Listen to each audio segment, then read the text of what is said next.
আসসালামু আলাইকুম। আজকের সকালটা অনেক সুন্দর। আকাশটা পুরাই ফ্রেশ। একদম সকাল সকাল রিফ্রেশিং আকাশ। এটা হচ্ছে আমার শাশুড়ি আম্মুর গাছের পেঁপে। যাই হোক, সকাল সকাল ঘুম থেকে উঠে নাস্তা রেডি করার জন্য চলে গেলাম।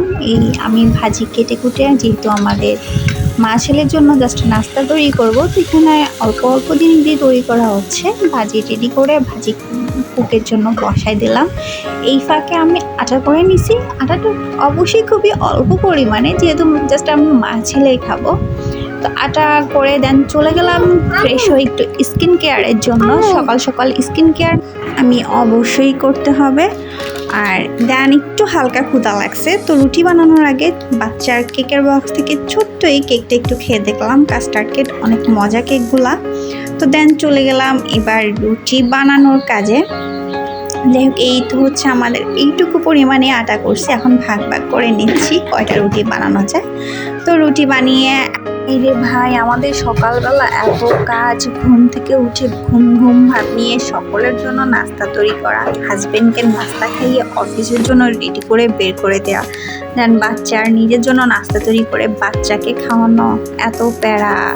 যাই হোক, রুটি এখন ভেজে টেজে হালকা একটু ফুললো আমার রুটিটা। এখন ভেজে নিচ্ছি। আমার অলমোস্ট রুটিগুলো বানানো শেষ। এই দিক দিয়ে আমার ভাজিটাও তৈরি হয়ে গেল। দেন প্লেটে আমার জন্য রুটি আর ভাজি নিয়ে নিলাম। আর বাসায় আজকে বড় ডিম ছিল না, তাই ছোট ছোট কোয়েল পাখির ডিম ছিল, বাবুর জন্য আনা হয়েছে। তো আর কি করব, বড় ডিম না থাকায় ছোট ছোট দুইটা ডিমই ভেজে করে নিলাম।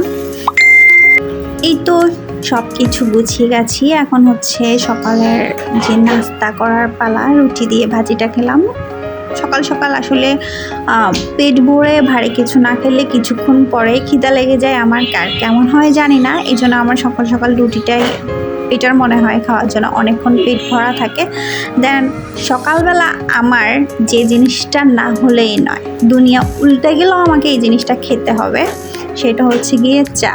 আসলে আমাদের মতো চা লাভারদের জন্য সকালবেলা চা না হলেও তার দিনটা মনে যেন শুরু হয় না। তো যাই হোক, নাস্তা খাওয়ার পরে দেন 1 কাপ চা দিয়ে শুরু হলো